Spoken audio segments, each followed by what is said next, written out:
The rain fell hard on the hills outside Bizen. It was the kind of storm that made people stay inside their homes. But Kang Tae-ho was not like most people. He stood at the window of his small repair shop and watched the lightning cut across the sky. Tae-ho was 34 years old.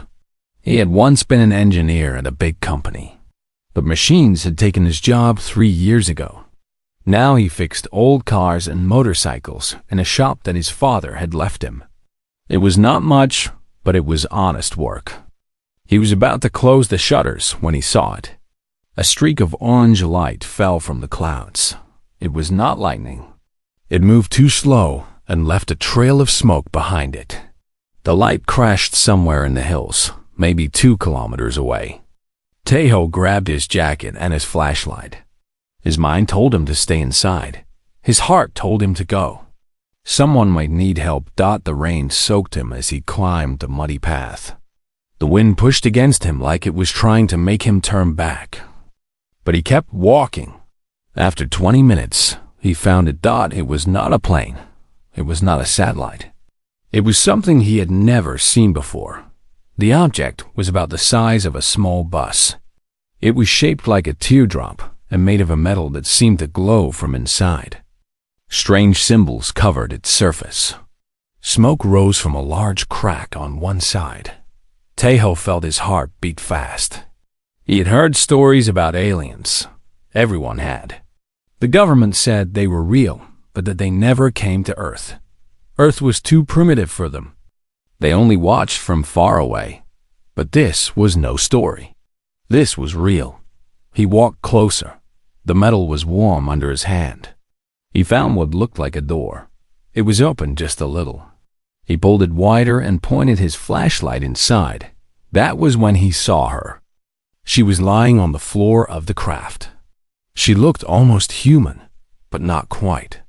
Her skin was pale blue, like the color of morning sky. Her hair was silver and long. She had 2 arms and 2 legs, but her fingers were longer than a human's fingers.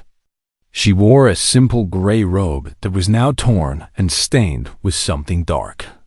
Blood, maybe. But the blood was purple. Her eyes opened. They were gold, like coins. She looked at Tae-ho with fear. "Please," she said. Her voice was weak. "Please do not hurt me." Tae-ho was shocked. She spoke Korean. It was not perfect, but he understood her. "I will not hurt you," he said.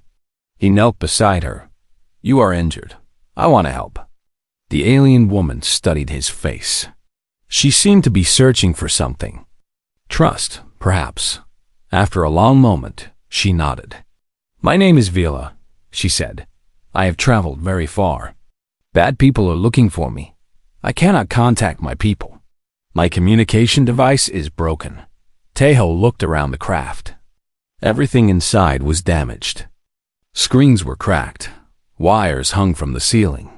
Whatever had happened to this ship, it had been violent. "Can you walk?"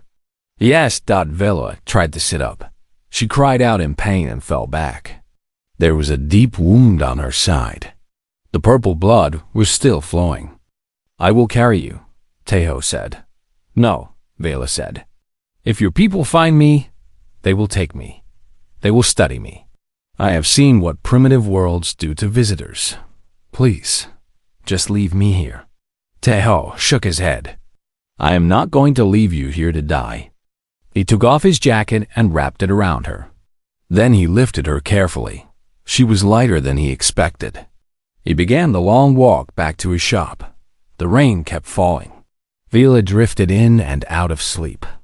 Sometimes she spoke words in a language he did not know. Sometimes she called out a name. Oren.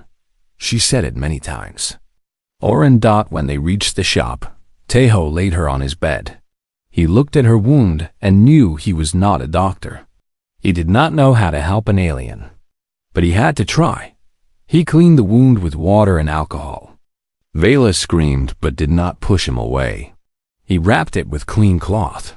It was not much, but the bleeding slowed. "Why?" Vala asked. Her golden eyes were wet with tears. "Why do you help me? You do not know me. I am not even from your world. Teho sat beside her. He thought about her question for a long time. My grandmother raised me, he said finally. She always told me that kindness is not about knowing someone. It is about seeing someone who needs help and choosing to help them. That is what makes us human. Vila reached out and touched his hand. Her fingers were cold.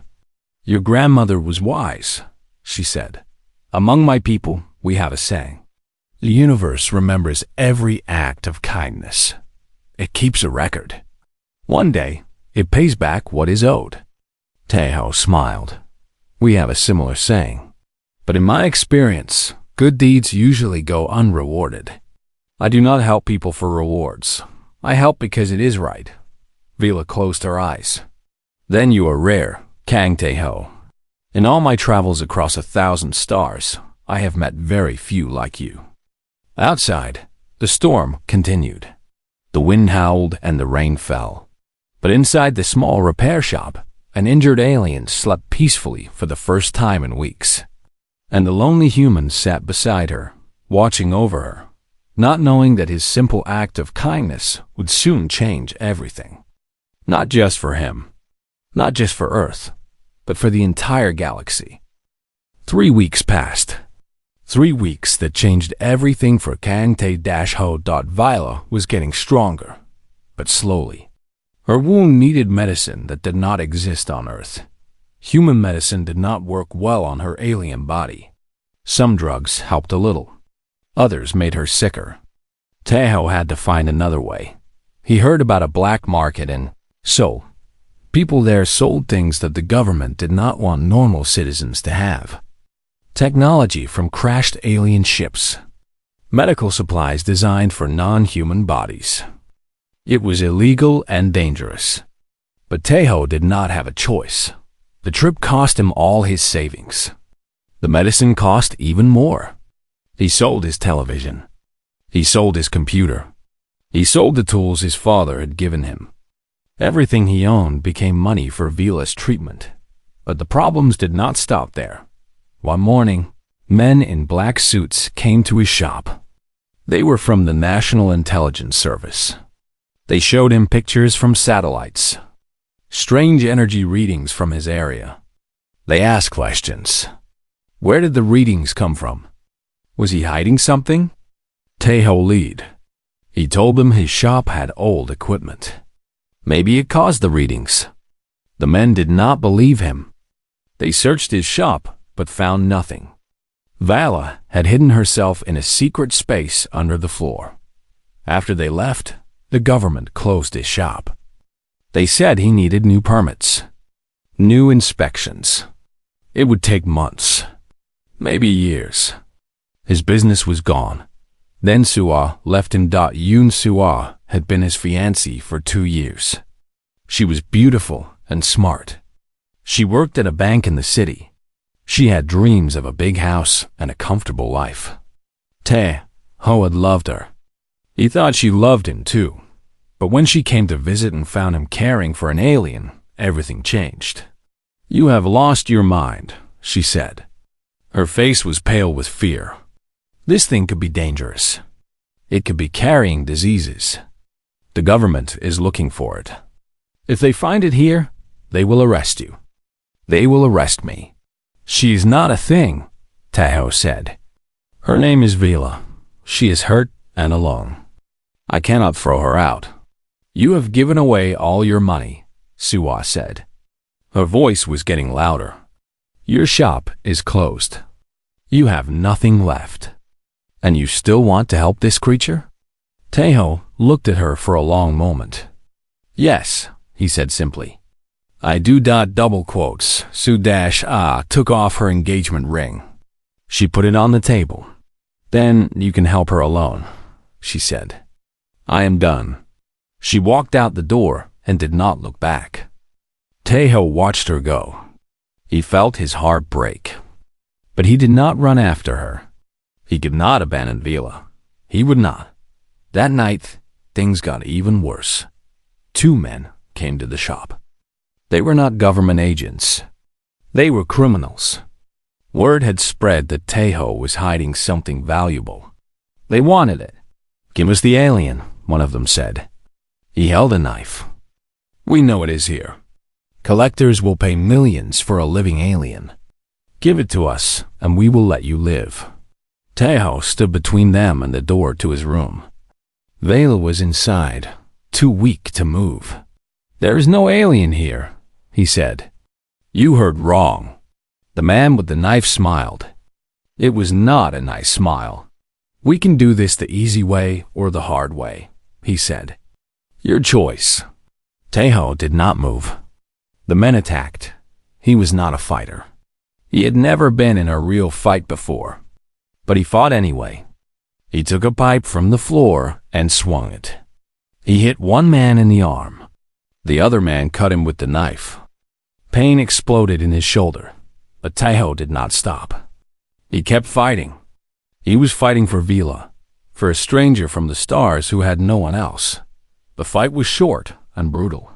When it was over, both criminals were on the ground. One was unconscious. The other was running away into the night. Tejo fell against the wall. Blood ran down his arm. He was shaking, but he was alive. And Vela was safe. She found him like that, sitting in his own blood. "Tao," she whispered. She crawled to him and looked at his wound. "You are hurt. Why? Why do you do this for me?" Tejo laughed. It hurt to laugh. "Where I come from," he said, "we do not abandon our elders. My grandmother taught me that. You remind me of her a little. The way you speak, the way you look at things. I could not leave her alone when she was sick. I cannot leave you alone now." Tears fell from Vila's golden eyes. "You have lost everything," she said. "Your money, your business, your woman, your blood. All for me. I am nobody. I am just an old woman running from her problems." Tejo shook his head. "You are not nobody. Every life has value. That is what I believe." Vila was quiet for a long time. Then she reached into her robe and pulled out a small device. It looked like a stone, smooth and gray, but it glowed faintly from inside. "I did not want to use this," she said. "I was afraid. Using it might bring danger to you, to your world. But you have sacrificed too much. I cannot let your kindness go unrewarded. What is it?" Tejo asked. "A beacon," Vila said. "It will call my son. He will come for me." She paused. "He is important, very important. When he comes, your world will change. I hope it changes for the better." She pressed the stone. It pulsed with light 3 times. Then it went dark. "It is done," she said. "Now we wait." Tejo nodded. He did not know what was coming. He did not know that in just a few hours, the sky above Earth would fill with ships. He did not know that his simple act of kindness had started something that could not be stopped. He only knew that he was tired and hurt and strangely at peace. He had lost everything, but he had kept his humanity. In the end, that was all that mattered, or so he thought. 6 hours after Vela pressed the beacon, the world woke up to chaos. It started in Japan.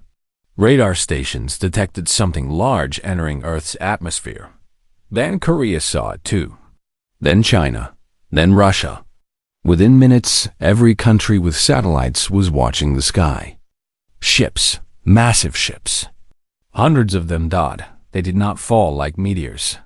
They appeared. One moment the sky was empty. The next moment it was full of metal and light. The ships were bigger than anything humans had ever built. Each one was the size of a mountain. They hung in the air like clouds made of steel. News stations around the world went crazy. Every channel showed the same images. The ships above cities. The ships above oceans. The ships everywhere.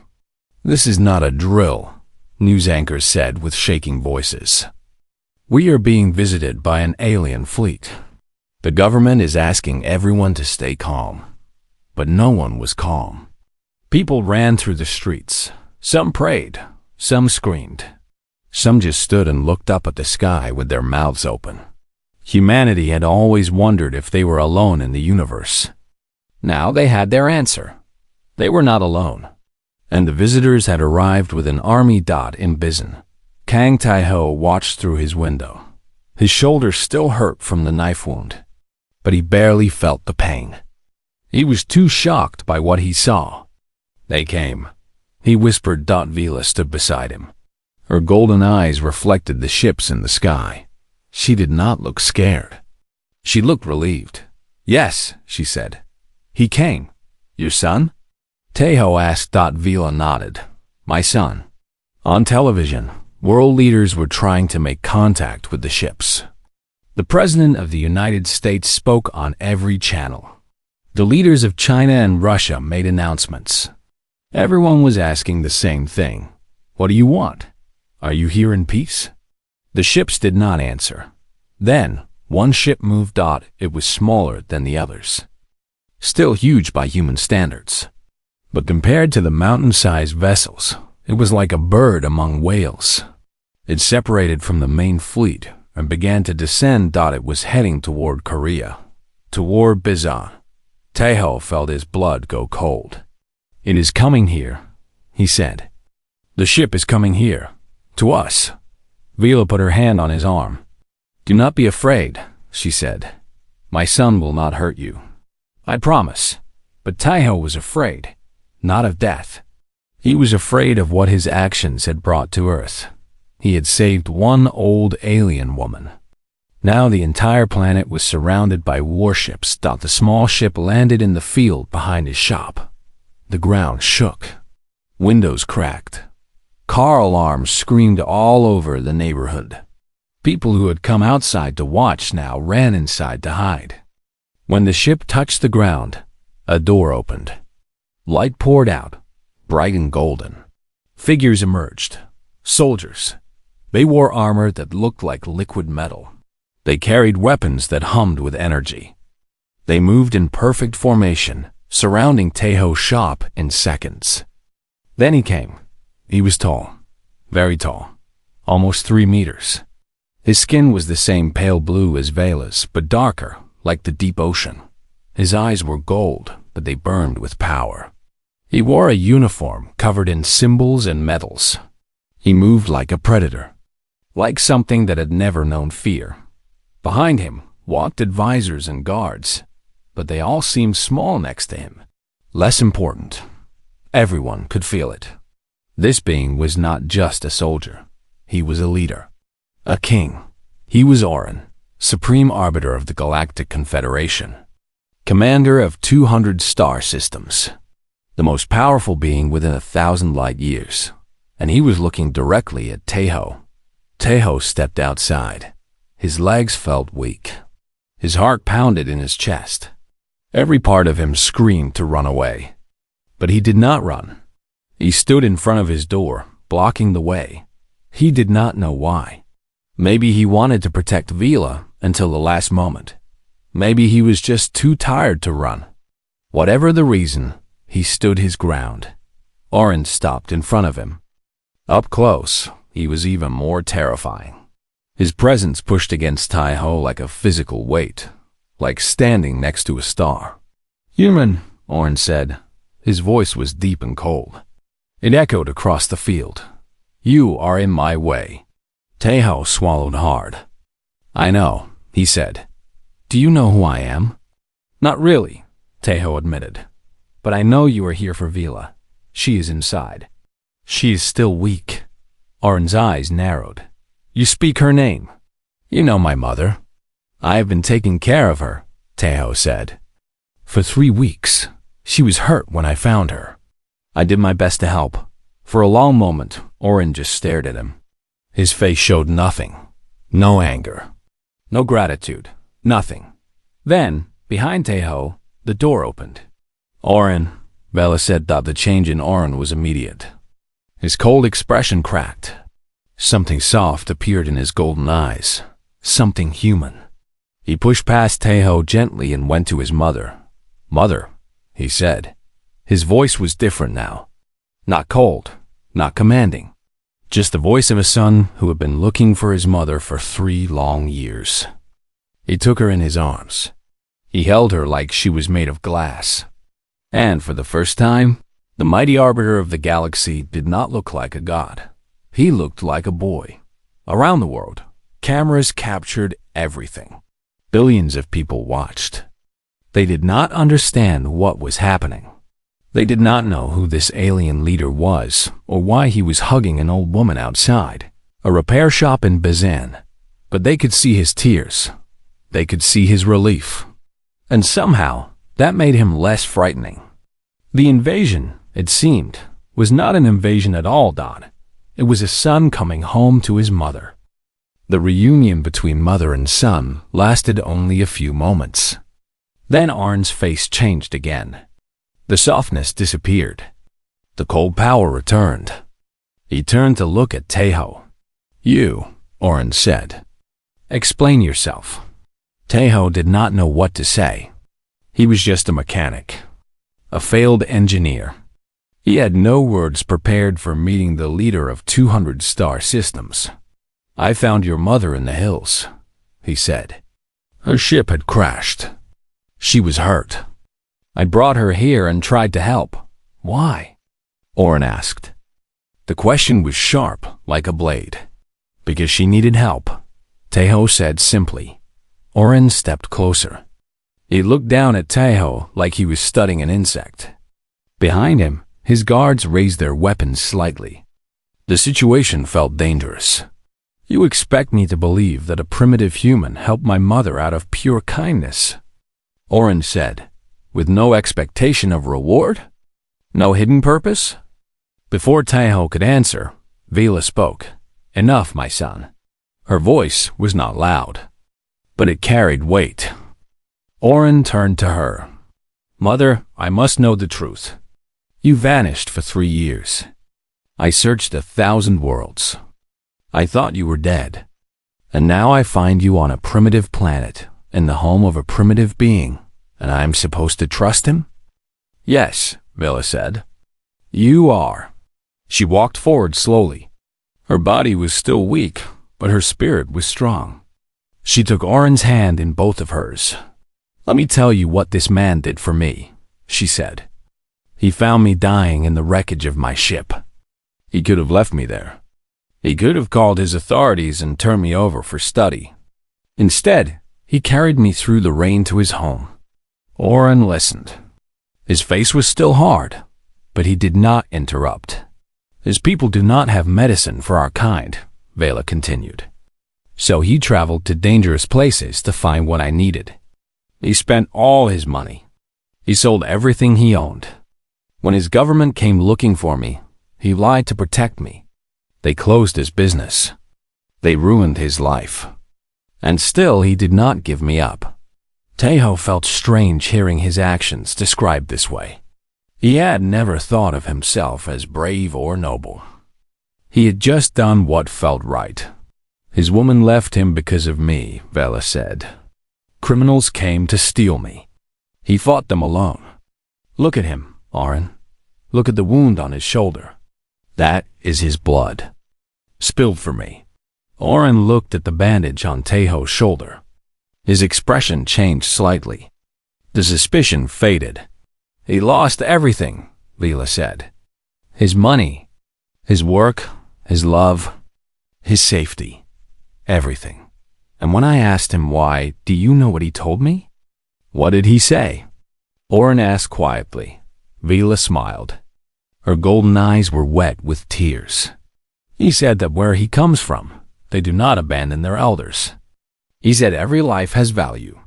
He said kindness is not about knowing someone. It is about seeing someone who needs help and choosing to help them." The field was silent. The soldiers stood frozen. The world watched through cameras and satellites. No one moved. Then Oren did something that shocked everyone. He kneeled.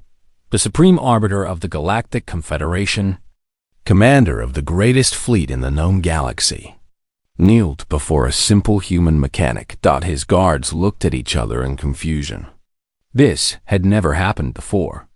In the entire history of the Confederation, no arbiter had ever kneeled before another being. It was unthinkable. Kanteho, Oren said. His voice was formal now, but warm. In my centuries of life, I have ruled over billions of beings. I have ended wars and started new eras of peace.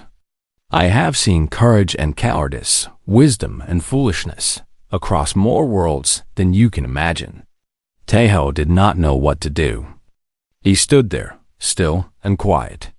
But I have never met anyone like you, Oren continued. You had nothing to gain and everything to lose. Yet you gave everything for a stranger. For my mother. Among my people, such a debt cannot be measured in gold or power.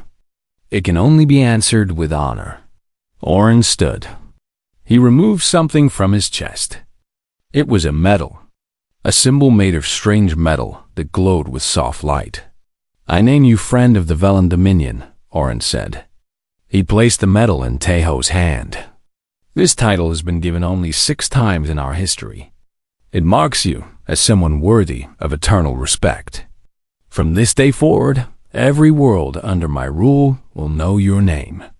Every citizen will know what you did. You are my brother in all but blood. Teho looked at the medal. It was warm in his hand. He could feel energy moving inside it.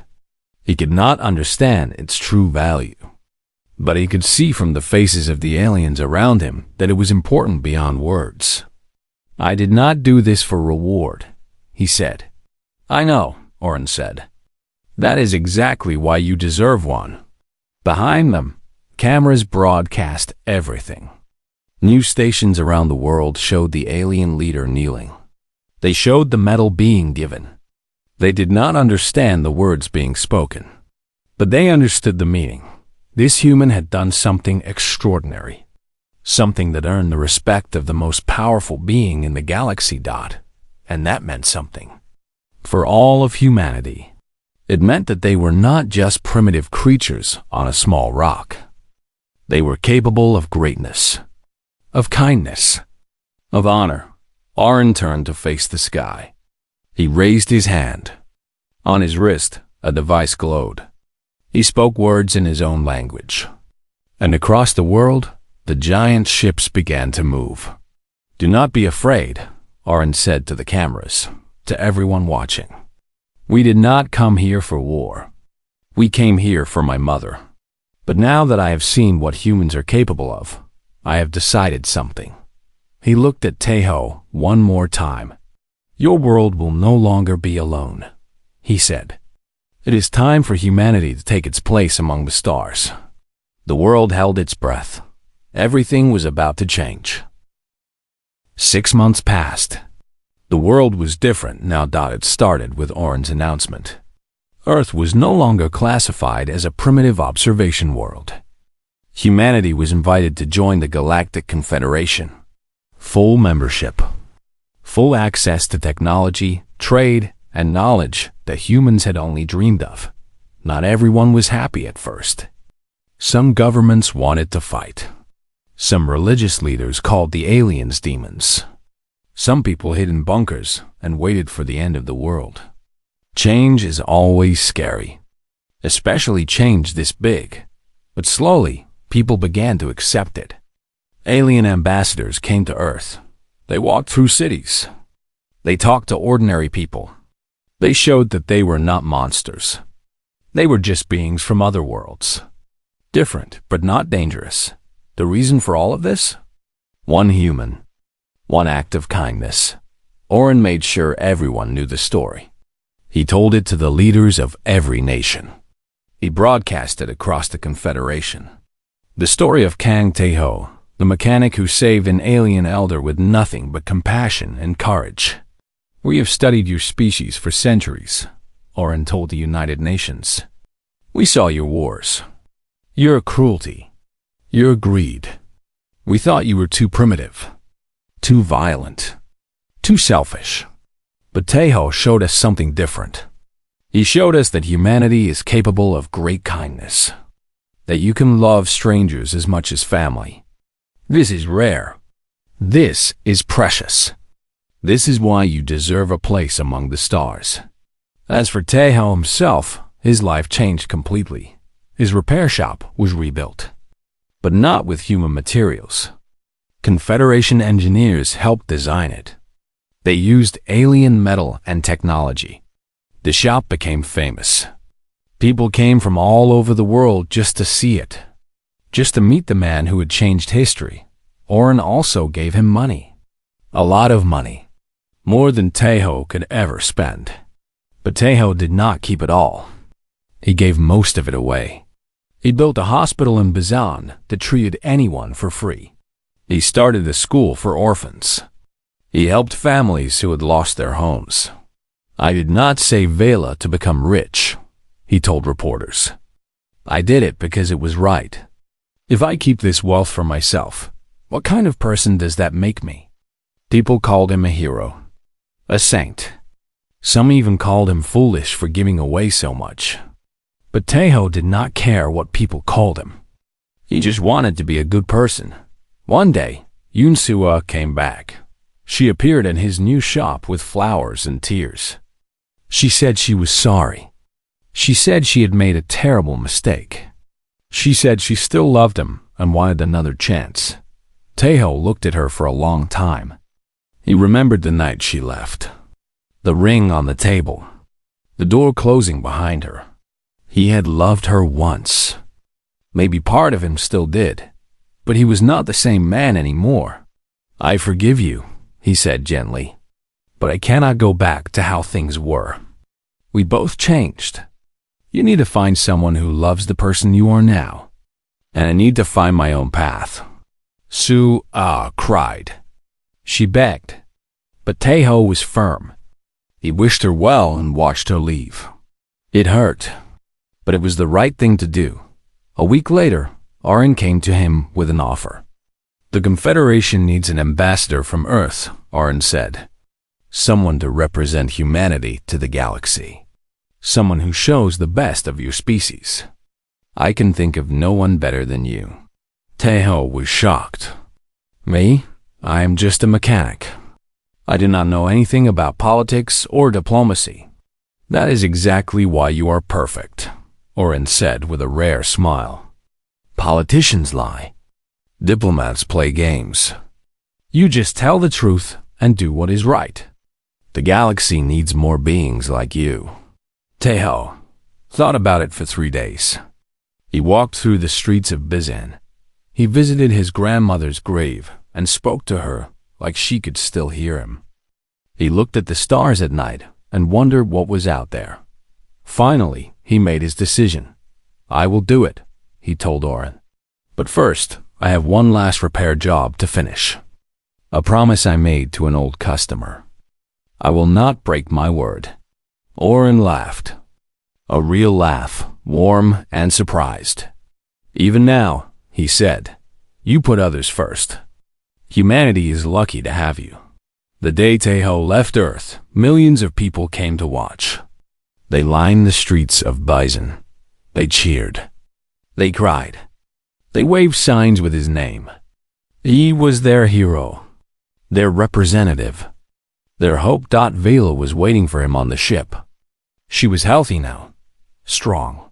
Her silver hair was tied back and her golden eyes sparkled with pride. Are you ready? She asked. Tae-ho looked out the window at Earth, his home. The small blue dot that had produced so much war and suffering, but also so much love and courage. He would miss it, but he knew he had to go. The galaxy was waiting. I am ready, he said. As the ship rose into the sky, Vela took his hand. You humans have a saying, she said. What goes around comes around. Taeho smiled. We also say that no good deed goes unpunished. I am glad the universe proved that one wrong. Vela laughed softly. Perhaps your people will teach the galaxy that kindness is not weakness. Perhaps you will show everyone that compassion is the greatest power of all. We will try, Taeho said. That is all anyone can do. Try to be good. Try to help others. Try to leave the universe a little better than we found it.